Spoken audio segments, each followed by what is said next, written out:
ሰላም ጤና ይስጥልኝ እንዴት ናችሁ? ዛሬ ደግሞ በአዲስ ስራ መጥቻለሁ። ዛሬ እንደዚህ እንደምታዩት በጣም የሚያምር ብሉኝ የሚል ቺክን እንጠብሳለን። ይሄን ቺክን የሰራሁት በኤር ፍራየር ነው። እንደዚህ እንደምታዩት በጣም ቆንጆ ድርቅ ያለ የሚያምር ሲበላም የሚጣፍጥ በጣም ቆንጆ ቺክን ነው የምንሰራው። ስለዚህ ይሄን ቺክን ልንሰራ የመጣሁት በቅድሚያ ግን ቻናሌን ሰብስክራይብ አድርጋችሁ የደገፋችሁኝ ላላችሁ ሁሉ ከልብ አመሰግናለሁ። ፖስቲንግ፣ ሼር፣ ላይክ፣ ኮሜንት ያደረጋችሁ ለምታበረታቱኝ ሁሉ ከልብ አመሰግናለሁ። እግዚአብሔር ያክብርልኝ። ወደዚህ ቻናል ስትመጡ ዛሬ አዲስ የሆናችሁ ካላችሁ ቻናሉን ሰብስክራይብ በማድረግ ቤተሰብ ሁኑ። የደወል ምልክቱን ብትጫኑ አዲስ ቪዲዮ በምለቅበት ጊዜ ያው ቶሎ እንዲደርሳችሁ ይሆናል ማለት ነው። ለዚህ ሁላችሁንም ግን ከልብ አመሰግናለሁ። አሁን ወደ ስራው እንገባለን። አብራችሁኝ ቆዩ።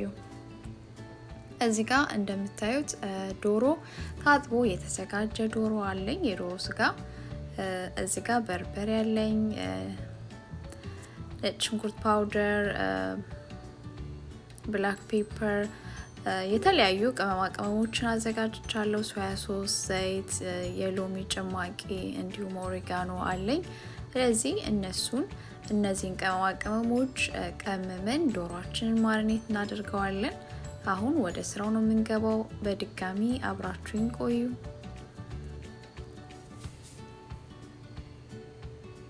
እዚህ ጋር እንደምታዩት የጨመርኩት በርበሬ ነው።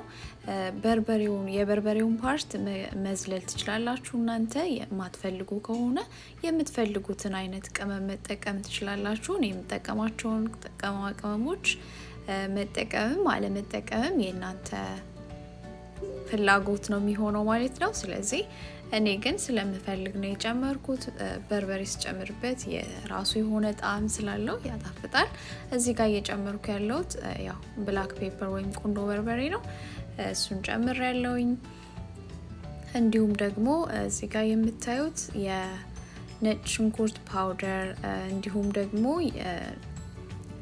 የዝንጅብል ፓውደር እንዲሁም ሀትሳስ እሱን አደባልቄ ያስቀመጥኩት እንዲሁም ደግሞ የተፈጨ ሮዝመሪ አብሮት ያለ የተለያዩ ቅመማ ቅመሞችን አንድ ላይ አድርጌ ያስቀመጥኩት ነው። ስለዚህ እንደዚህ የጨመርናቸውን ቅመማ ቅመሞች እናዋህዳቸዋለን። ከዛ ትንሽ ኦሪጋኖ በእጄ አሸት አድርጌ ጨምርበታለሁ። ጣዕሙም ሽታውም ደስ ይለኛል። እኔ የምጨምረው ያው እኔ ስለምፈልግ ነው የምጨምረው። እናንተ እንደ ፍላጎታችሁ ነው ቅመማ ቅመሞችን ስትጠቀሙ ማለት ነው።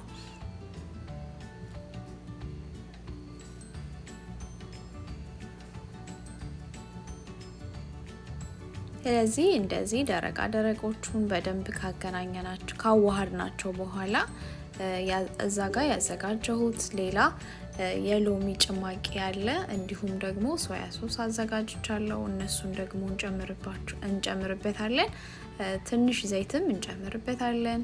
ከዛ ያው ዶሮአችንን ማሪኔት ማድረግ ነው የሚሆነው።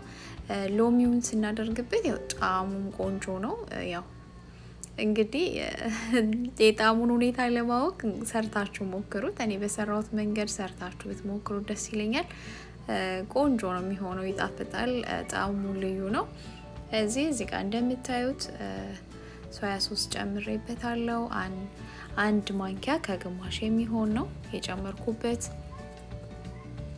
ስለዚህ እንደዚህ እንደምታዩት ቅመማችንን አዋህደን ያው ሽታው ደስ ይል ነበር። የቅመማ ቅመሞቹ ሽታ ገና ከመሰራቱ በፊት ራሱ ሽታው ደስ ይላልና እዚህ ጋር ዘይት ጨምሬያለሁ። እኔ ትንሽ ነው የጨመርኩት። ያው በኋላ በዘይት ስለማንጠብሰው የተወሰነ አመዳም እንዳይሆንብን ዘይት ብናደርግበት ጥሩ ነው በሚል ነው። ግን እዚህ ጋር መጨመራችን ዘይቱ ብዙ እንትን አይደለም፣ ግዴታ አይደለም። በኋላ ኤር ፍራየር ውስጥ ስናስገባው የተወሰነ መቀባት እንችላለን ማለት ነው። ስለዚህ እንደዚህ ካዋሃድን በኋላ ዶሮአችንን ነው የምንለውስበት። ማሪኔት ካደረግነው በኋላ ወዲያው አንጠብሰውም፣ የተወሰነ እናስቀምጠዋለን። እኔ 30 ደቂቃ አስቀምጨዋለሁ። ያው ቅመሙ ከስጋው ጋር እንዲዋሃድልን በደንብ ማሪኔት አድርገን የተወሰነ ጊዜ ብናስቀምጠው ጥሩ ነው። ስለዚህ እንደዛ እናስቀምጠዋለን። እኔ እንደዛ አስቀምጬ ነው በኋላ ወደ ኤር ፍራየር የምናስገባው ማለት ነው።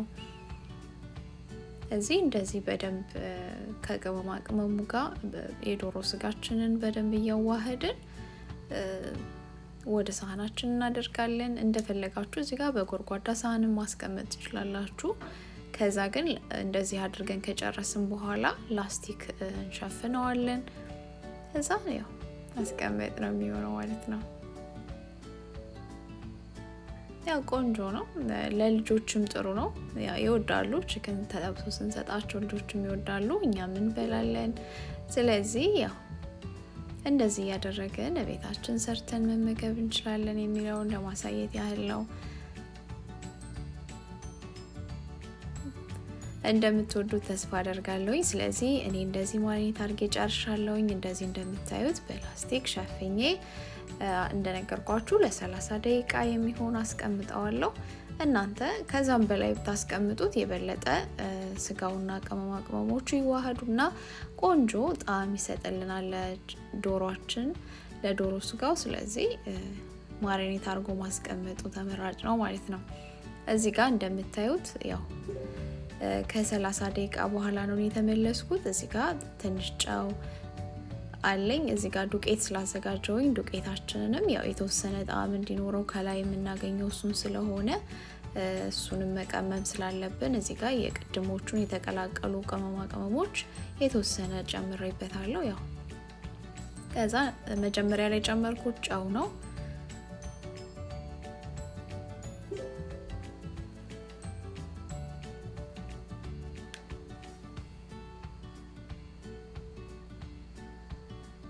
እዚህ ጋር ከጎን የምታዩት ደግሞ የተፈጨ የዳቦ ዱቄት ነው ያለው አጠገቡ። ከዛ ስለዚህ እንደዚህ አድርገን በዚህ በዱቄቱና በዳቦ ዱቄቱ አገለባበጥን እንዲይዝልን አድርገን ያው እዚህ ጋር እንደምታዩት እኔ ትንሽ ዱቄትና በወተት ነው የበጠበጥኩት። እንቁላል ማድረግ ትችላላችሁ። ያው እኔ እንቁላል ማድረግ ስላልፈለኩኝ እንቁላሉን አላደረኩም፣ ግን የተሻለ እንቁላል ቢደረግበት የተሻለ ይሆናል። እኔ ግን በእንደዚህ አይነት መልኩ ነው ማሳያችሁ። ያው እዚህ ጋር እንደምታዩት የኤር ፍራየሬን አምጥቼ እዚህ ጋር አስቀምጨዋለሁ። ያው እየነከርኩኝ አስገባው ኤር ፍራየሩ ስለሆነ እዚህ ጋር እቃችንን አዘጋጅተን እሱ ውስጥ ነው የምናደርገው። እንደዚህ ማሪኔት የሆነውን ስጋችንን በሊጣችንና በዱቄቱ እንዲሁም በዳቦ ዱቄቱ እያልን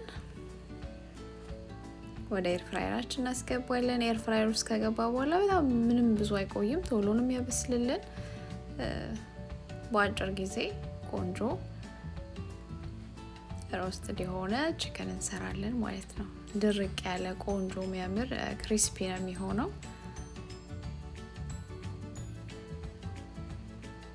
ያው እዚህ ጋር በዱቄቱ እንትን ካልነው በኋላ እንቁላል የምትጠቀሙ ሰዎች እየተመታ እንቁላል ላይ በነጩ ፓርት ብቻ የተበጠበጠ እዚህ ጋር እሱ ውስጥ ነክራችሁ የዳቦ ዱቄቱ ላይ ብታደርጉት የበለጠ የተሻለ እንትን ይኖረዋል።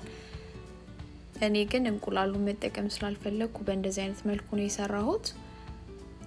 ስለዚህ አማራጭ አላችሁ ማለት ነው። በዛኛው መንገድ መጠቀም ትችላላችሁ። እኔ እንቁላሉን መጠቀም ስላልፈለኩኝ አሁን እንደነገርኳችሁ አልተጠቀምኩበትም። ለዚህ እንደዚህ እያደረገን እንጨርሳለን ማለት ነው።